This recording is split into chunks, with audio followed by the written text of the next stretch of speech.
அண்ணா பத்திரிகை நண்பர்களுக்கு எங்களுடைய காலை வணக்கங்கண்ணா. இன்று நம்முடைய சைதாப்பேட் நீதிமன்றத்தில் திராவிட முன்னேற்ற கழகம் கட்சியினுடைய அமைப்பு செயலராக இருக்கக்கூடிய திரு ஆர்.எஸ். பாரதி அவர்கள் மீது நான் தொடுத்திருந்த அவதூறு வழக்குக்கு சாட்சியம் அளிப்பதற்காக இன்று நீதிமன்றத்துக்கு வந்திருந்தோம். கள்ளக்குறிச்சியில் கள்ளச்சாராயம் அருந்தி 60க்கும் மேற்பட்ட அப்பாவி பொதுமக்கள் ஜூன் மாதம் 18ஆம் தேதி 2024 உயிரிழந்தார்கள். பாரதிய ஜனதா கட்சி சார்பாக பொதுமக்களுக்கான நிவாரண உதவி, பொதுமக்களுக்கு நம்முடைய ஆறுதல் எல்லாம் அந்த நேரத்தில் தெரிவித்திருந்தோம், களத்தில் இருந்தோம். திராவிட முன்னேற்ற கழகத்தினுடைய அமைப்பு செயலராக இருக்கக்கூடிய திரு ஆர்.எஸ். பாரதி அவர்கள் ஜூன் 23ஆம் தேதி நடந்த பத்திரிகையாளர் சந்திப்பில் அந்த கள்ளக்குறிச்சி விஷச்சாராயம் அதற்கான சதித்திட்டத்தை தீட்டியது நான். விக்கிரவாண்டி இடைத்தேர்தலுக்காக அந்த சதித்திட்டத்தை தீட்டியிருந்தேன். அது மட்டும் இல்லாமல் பாரதிய ஜனதா கட்சி இந்த விஷச்சாராய சாவில் சம்பந்தப்பட்டிருப்பதாக சொல்லியிருந்தார். 26 ஜூன் அவருக்கு ஒரு நோட்டீஸ் அனுப்பியிருந்தோம். அவர் சொல்லியிருக்கக்கூடிய கருத்துக்கு மன்னிப்பு கேட்கணும். காரணம், ஒரு மூத்த தலைவர் மட்டுமல்ல, அவர் ஒரு வழக்கறிஞரும் கூட. 1 கோடி ரூபாய் மான நஷ்ட ஈடு கேட்டிருந்தோம். அந்த 1 கோடி ரூபாயும் மாநில அரசுக்கு செலுத்தி கள்ளக்குறிச்சி கருணாபுரத்தில் போதை மறுவாழ்வு மையத்திற்கு அந்த 1 கோடி ரூபாயும் அளிக்க வேண்டும் என்று சொல்லியிருந்தோம். இரண்டும் அவர் செய்யாத காரணத்தினால வழக்கு தொடுக்கப்பட்டு இன்று அந்த வழக்கு விசாரணைக்கு வந்து திரு ஆர்.எஸ். பாரதிக்கு எதிராக சாட்சியம் என்று கொடுத்துவிட்டு வந்திருக்கின்றோம். அதே நேரத்தில் கடந்த முறை சைதாப்பேட் கோர்ட்டுக்கு வந்த பொழுது திரு டி.ஆர். பாலு அவர்களை கிராஸ் எக்ஸாமினேஷன் செய்த பொழுது என் மீது சில குற்றச்சாட்டுகளை வைத்திருந்தார். அதனால் திரு டி.ஆர். பாலு அவர்கள் மீது மற்றும் ஒரு மான நஷ்ட ஈடு வழக்கு தொடுத்து இன்று கம்ப்ளைண்ட் கொடுத்திருக்கிறோம் நீதிமன்றத்திற்கு. திரு டி.ஆர். பாலு அவர்கள் மீது நாங்கள் இன்று மான நஷ்ட வழக்கு தொடுத்து ஒரு கம்ப்ளைண்ட் கொடுத்திருக்கோம். திரு ஆர்.எஸ். பாரதி அவர்கள் மீது தொடுக்கப்பட்ட வழக்கு நீதிமன்றத்தால் ஏற்கப்பட்டு இன்று சாட்சியம் கொடுத்திருக்கின்றோம். 2 வழக்கும் கூட முடித்துவிட்டு வெளியே வந்து நம்முடைய பத்திரிகை நண்பர்களை சந்தித்து கொண்டிருக்கின்றோம். உங்களுக்கு இருக்கக்கூடிய கேள்வி கேளுங்கன்னா பதில் சொல்கிறோம்.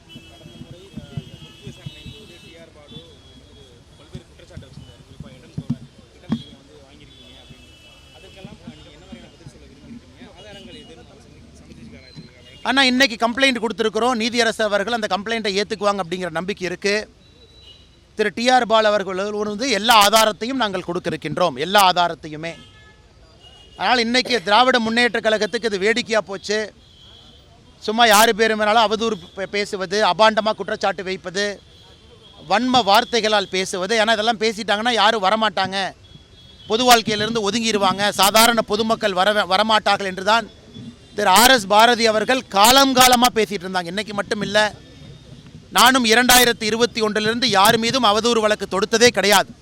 தொடுக்கக்கூடாது என்கின்ற பிரின்சிபல் இருந்த மனிதன் திரு ஆர்.எஸ். பாரதி அவர்கள் மீது நான் தொடுத்தது தான் என்னுடைய வாழ்க்கையில் முதல் அவதூறு வழக்கு.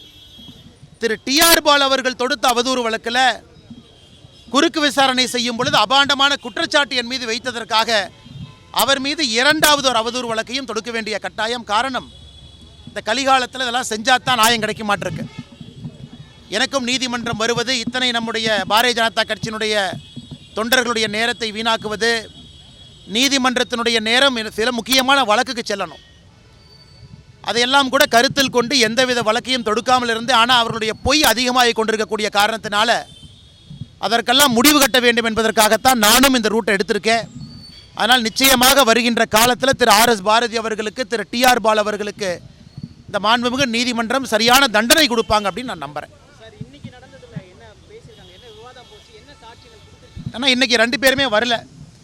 திரு ஆர்.எஸ். பாரதி அவர்களும் வரவில்லை, திரு டி.ஆர். பாலு அவர்களும் வரவில்லை.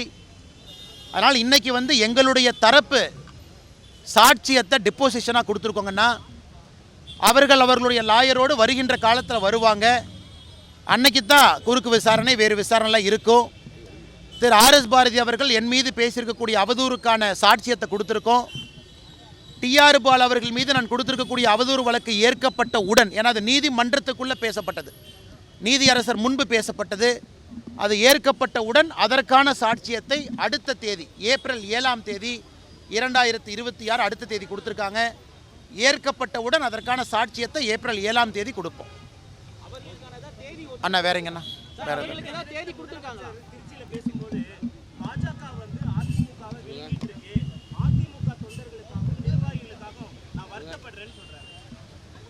அண்ணா இன்னைக்கு எப்படி இருக்குன்னா, நம்முடைய முதலமைச்சர் அவர்களுடைய கண்ணீர் என்பது அவருடைய கட்சிக்காக இருக்க வேண்டுமோ தவிர, முதலமைச்சருடைய கண்ணீர், அந்த போலி கண்ணீர் அனைத்து இந்திய அண்ணா திராவிட முன்னேற்ற கழகத்துக்காக இருக்கு.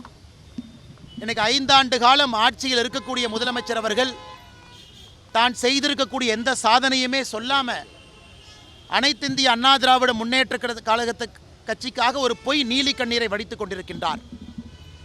முதலமைச்சர் அவர்கள் நன்றாக உணர்ந்து கொள்ள வேண்டும். தமிழகத்தில் அவர் என்னதான் திசை திருப்பினாலும் கூட மக்கள் திராவிட முன்னேற்ற கழகத்தை வீட்டுக்கு அனுப்ப வேண்டும் என்கின்ற முடிவுக்கு வந்து விட்டார்கள். எனக்கு அனைத்து இந்திய அண்ணா திராவிட முன்னேற்ற கழகம், அந்த கட்சி, அதற்கு ஒரு பொதுச் செயலாளர், அதற்கான தலைவர்கள் இருக்கிறாங்க. அந்த கட்சி அவர்கள் முன்னேற்றத்திற்காக, தமிழக மக்கள் முன்னேற்றத்திற்காக அந்த கட்சி நடத்தப்பட்டு கொண்டிருக்கிறது. தமிழக பாரதிய ஜனதா கட்சியை பொறுத்தவரை எங்களுடைய தொண்டர்கள் தமிழக மக்களுடைய முன்னேற்றத்திற்காக இந்த கட்சி நடத்தப்பட்டு கொண்டிருக்கிறது. ஒரு தேர்தலில் 2 பேரும் கூட்டணியில் இருக்கும்.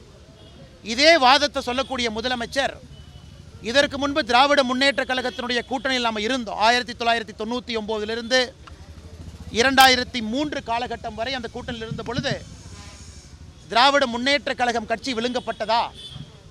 அதனால் முதலமைச்சர் அவர்கள் கண்ணாடியை பார்த்து பேசணும். இதே திராவிட முன்னேற்ற கழகம் இதற்கு முன்பு பாரதிய ஜனதா கட்சியினுடைய கூட்டணியில் இருந்த பொழுது அந்த கட்சி யாரும் சிதைச்சாங்களா, விழுங்குனாங்களா? அதனால் பாரதிய ஜனதா கட்சியை பொறுத்தவரை ஒரு தனித்தன்மையான ஒரு இயக்கம். எங்கள் வளர்ச்சிக்காக, தமிழகத்தினுடைய வளர்ச்சிக்காக இங்கே அரசியல் செய்து கொண்டிருக்கின்றோம். தேர்தல் காலகட்டத்தில் கூட்டணி வைப்பது இயல்பு தான். அதனால் முதலமைச்சர் அவர்கள், நீ காங்கிரஸோடு கூட்டணி வைக்கிறீங்க, காங்கிரஸ் உங்களை விழுங்கிருமா? கம்யூனிஸ்ட் கட்சியை நீங்கள் விழுங்கிடுவீங்களா? இல்லை அண்ணன் திருமாவளவன் அவருடைய விசிகேவை நீங்கள் விழுங்கிடுவீங்களா? அதனால் அந்த குற்றச்சாட்டை நான் திமுகவின் மீது வைக்கல. ஆனால் திமுக இன்றைக்கி ஏன் அந்த குற்றச்சாட்டை வைக்கிறாங்கன்னா, மக்கள் மனசில் திசை திருப்பணும், ஆட்சியினுடைய தப்பான விஷயத்தை மக்கள் பேசக்கூடாது என்பதற்காக மட்டும்தான். உங்களுக்கு தெரியும், இதற்கு முன்பு பீகாரில் ஜனதாதள் யுனைடெட் JDU இதற்கு முன்பு 2019 தேர்தல் நடந்த பொழுது அங்கே JDUவை விட அதிகமான MLAக்கள் நாம் பெற்றிருந்தும் கூட திரு நிதிஷ்குமார் அவர்களை முதலமைச்சராக்கணும். அதே போல் மகாராஷ்டிராவில் சிவசேனா கட்சி தான், அந்த ஒரிஜினல் சிவசேனா கட்சி தான் பாரதிய ஜனதா கட்சி வேண்டாம் என்று வெளியே சென்று காங்கிரஸோடு கூட்டணி ஆட்சி அமைத்தார்கள். பாரதிய ஜனதா கட்சி எங்கேயும் யாருக்கும் எந்த பிரச்சனையும் ஏற்படுத்தவில்லை. எங்களை விட்டுட்டு ஒரிஜினல் சிவசேனா அவங்க தான் போனாங்க. அந்த சிவசேனாவிலிருந்து தான் ஏக்நாத் ஷிண்டே அவர்கள் உடைத்து கொண்டு பாரதிய ஜனதா கட்சியிட்ட வந்தாங்க. எங்களை விட குறைவான சட்டமன்ற உறுப்பினர்கள் இருந்தும் கூட இதற்கு முந்தைய பீகார் தேர்தலில் திரு நிதிஷ்குமார் அவர்கள் முதலமைச்சராக அவருக்கு அந்த பொறுப்பு கொடுத்த கூட்டணி தர்மம். இன்றும் கூட எங்களை விட குறைவான சட்டமன்ற உறுப்பினர்கள் இருக்கக்கூடிய JDU கட்சி அங்கே ஆட்சி பொறுப்பு நம்ம கொடுத்துருக்கோம். அதனால் முதலமைச்சருக்கு இதெல்லாம் புரியாது, இதெல்லாம் தெரியாது, வேண்டுமென்றே அபாண்டமான குற்றச்சாட்டை சுமத்த வேண்டும் என்பதற்காக முதலமைச்சர் அவர்கள் பேசி கொண்டிருப்பதாக நாங்கள் பார்க்கின்றோம்.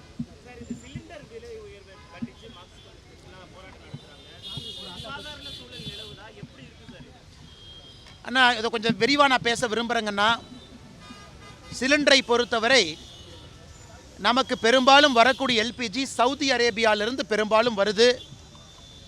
அது ஸ்ட்ரெயிட் ஆஃப் ஹோர்முஸ் பகுதியிலிருந்து நமக்கு வரணும். இன்று ஈரான் இந்த போர் ஆரம்பித்த பிறகு அந்த ஸ்ட்ரெயிட் ஆஃப் ஹோர்முஸ் அந்த பகுதியை மூடி வச்சிருக்கிறாங்க. அதனால் எந்த கப்பலும் கூட வெளியே வர முடியாத ஒரு அசாதாரணமான சூழ்நிலை நிலவுகிறது. நம்முடைய மத்திய அரசை பொறுத்தவரை பல இடத்துல நம்ம பெட்ரோலியம் உற்பத்தி பொருட்களை வாங்கினாலும் கூட, இம்போர்ட் செய்தாலும் கூட ரஷ்யாட்ட, வேறு வேறு காலகட்டத்தில் ஈராக்கு கிட்ட, சவுதி கிட்ட, கட்டாரு கிட்ட. ஆனால் அந்த LPG கேஸ் மிக அதிகமாக சவுதி அரேபியாவிலிருந்து வருது. அந்த பகுதியில் மட்டும் அது வரணும். ஆனால் இன்று எல்லோரும் எதிர்பார்ப்பது மிக விரைவில் அந்த ஸ்ட்ரெயிட் ஆஃப் ஹோர்முஸ் அந்த வளைகுடா பகுதி இயல்பு நிலைக்கு வந்த பிறகு கப்பல்கள் வர ஆரம்பிக்கும். இன்றைக்கி கமர்ஷியல் சிலிண்டர், நேற்று கர்நாடகாவில் ஹோட்டல் அசோசியேஷன் அவர்கள் ஒரு அறிக்கை கொடுத்துருந்தாங்க. இன்றைக்கி அன்னபூர்ணா கோயம்புத்தூரில் நிறுவனம் ஒரு அறிக்கை கொடுத்துருக்குறாங்க. சென்னை ஹோட்டல் ஓனர்ஸ் அசோசியேஷன் கொடுத்துருக்குறாங்க. அவங்க கொடுத்துருப்பது அவங்களுடைய பிஸ்னஸ் சம்மந்தமாக கொடுத்துருக்குறாங்க. இதில் அரசியல் எதுவும் கற்பிக்க விரும்பலை. ஏன்னா கமர்ஷியல் சிலிண்டரை புக் பண்ணோன்னா 21 நாள் இடைவெளி இருக்கணும். இந்த போருக்கு பிறகு மத்திய அரசு அதை 25 நாள் ஆக்கியிருக்கிறாங்க. 25 டேஸ் கேப் கொடுக்கணும். அதனால் கண்டிப்பாக ஒரு அசாதாரண சூழல் இருக்குது. ஆனால் நம்முடைய நோக்கத்தை பொறுத்தவரை வீட்டிற்கு தேவையான நார்மல் சிலிண்டர் அது வந்துடணும், தங்குதடை இல்லாமல் வரணும். அது நம்மளுடைய ஃபஸ்ட்டு வேலை. அதே போல் நம்ம பயன்படுத்தக்கூடிய பெட்ரோல் டீசல் அது இடைஞ்சல் இல்லாமல் வரணும். அதே போல் கமர்ஷியல் சிலிண்டரும் இடைஞ்சல் இல்லாமல் வரணும். இன்றைக்கி நிச்சயமாக மிக வேகமாக இது இயல்பு நிலைக்கு திரும்பும் என்கின்ற நம்பிக்கை உங்களுக்கு தெரியும். நம்ம ஆட்சிக்கு வந்த பொழுது 2014 14 கோடி குடும்பத்தில் கேஸ் சிலிண்டர் இருந்துச்சு. இன்றைக்கி அது 33 கோடி குடும்பத்திற்கு கேஸ் சிலிண்டர் போயிருக்கு. அப்போனா 12 ஆண்டுகளில் 14 கோடியிலிருந்து 33 கோடியாக கேஸ் சிலிண்டருடைய எண்ணிக்கை உயர்ந்திருக்கு. அது மட்டும் இல்லாமல் 2014க்கும் 2026க்கும் கேஸ் பயன்பாடு என்பது பல மடங்கு உயர்ந்திருக்கிறது. இன்றைக்கும் 60% நாம் இறக்குமதி செய்து தான் மக்களுக்கு பெட்ரோலியம் பொருள் கொடுத்துக்கிட்டு இருக்கோம். அதனால் பொதுமக்கள் யாரும் அச்சப்பட தேவையில்லை. மிக விரைவில் இயல்பு நிலைக்கு இது வரும். நம்முடைய அரசுக்கு இண்டிவிஜுவலாக ஒரு ஸ்ட்ராட்டஜிக் பெட்ரோலியம் ரிசர்வ் ஒரு அரசும் வச்சுருக்கு, நாமளும் வச்சுருக்கோம். பாரத நாட்டிலும் பெங்களூர் போர்ட் உட்பட நாம் ஸ்ட்ராட்டஜிக் பெட்ரோலியம் ரிசர்வ் கையிருப்பு இருக்குது. அதனால் யாரும் அச்சப்பட தேவையில்லை, பயப்பட தேவையில்லை. அதற்கான எல்லா பிரச்சனைகளையும் களைவதற்கான முயற்சியை மத்திய அரசு எடுத்துக்கொண்டிருக்கின்றார்கள் என்கின்ற செய்தியும் இந்த நேரத்தில் பத்திரிகை நண்பர்கள் மூலமாக நான் தெரிவிக்க கடமைப்பட்டிருக்கின்றேன். தேவையில்லாத பொதுவெளியில் அச்சத்தை, பயத்தை ஏற்படுத்த வேண்டாம் என்கின்ற அன்பான வேண்டுகோளையும் இந்த நேரத்தில் நாங்கள் தெரிவிக்க கடமைப்பட்டிருக்கின்றோம்.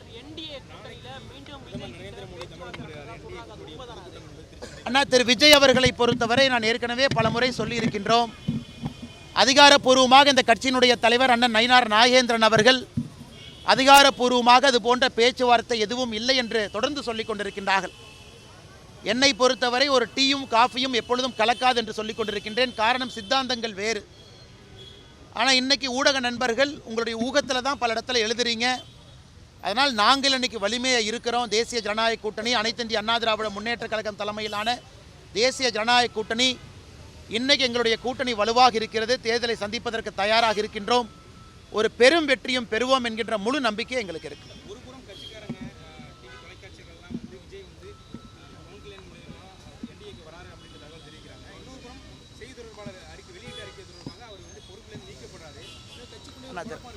திரு ஏஎன்எஸ் பிரசாத் அவர்கள் கட்சியினுடைய ஒரு மூத்த உறுப்பினர், ஒரு நல்ல செய்தி தொடர்பாளர், பத்திரிகை நண்பர்களோடு மிக நெருங்கிய தொடர்பில் இருக்கக்கூடிய மனிதர்.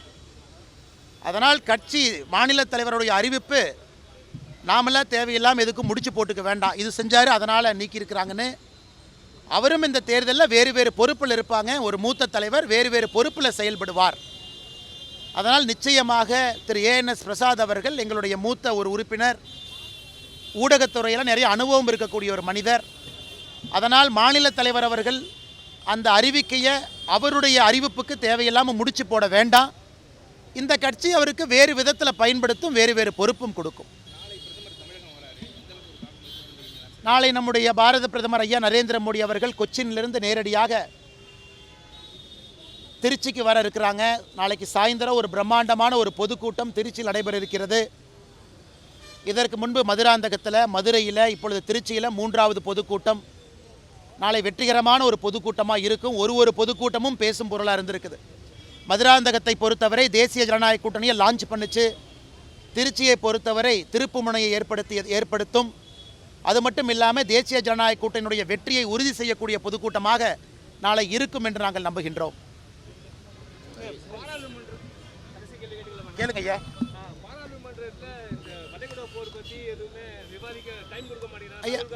ஐயா இல்லைங்க ஐயா, பாராளுமன்றத்தில் திரு ஜெய்சங்கர் அவர்கள் வளைகுடா போரை பற்றி விவாதிப்பதாக நோட்டீஸ் கொடுத்துட்டாங்க. நம்முடைய அரசு சார்பாக வளைகுடா போரை பற்றி விவாதிப்பதற்கு தயார், அதற்கான நோட்டீஸ் கொடுத்துட்டாங்கன்னா கண்டிப்பாக விவாதம் நடக்கும். எதிர்க்கட்சி தலைவர் மாண்புமிகு ஐயா ராகுல் காந்தி அவர்கள் அவர் பேசியது 2-3 நாட்களுக்கு முன்பு. இன்றைக்கி மத்திய அரசு பாராளுமன்றத்தினுடைய உறுப்பினர்களுக்கு இதை பற்றி சொல்லுவாங்க. அது மட்டும் இல்லை, ராகுல் காந்தி ஐயாவுடைய கட்சியை சார்ந்திருக்கக்கூடிய திரு சசி தரூர் அவர்கள்தான் வெளியுறவுத்துறைக்குரிய பாராளுமன்ற குழுவினுடைய தலைவராக இருக்கிறாங்க. அவருக்கு எப்போ வேணாலும் யாரை வேணாலும் கேட்பதற்கான உரிமை இருக்குது. Parliamentary standing committee on external affairs Thiru Shashi Tharoor அவர்கள் தலைமை. அவர் ஃபாரின் செக்ரட்டரியை கூப்பிடலாம், யாரை வேணாலும் கூப்பிடலாம், எந்த கேள்வி வேணாலும் கேட்கலாம். காங்கிரஸ் கட்சி கையில் பாராளுமன்ற standing committee on external affairs இருக்கும் பொழுது திரு ராகுல் காந்தி அவர்கள் பேசியிருக்கக்கூடிய இந்த பேச்சு தேவையில்லாத ஒரு பேச்சாகத்தான் எங்களுடைய கருத்தாக இந்த நேரத்தில் இருக்குது. நன்றிங்க.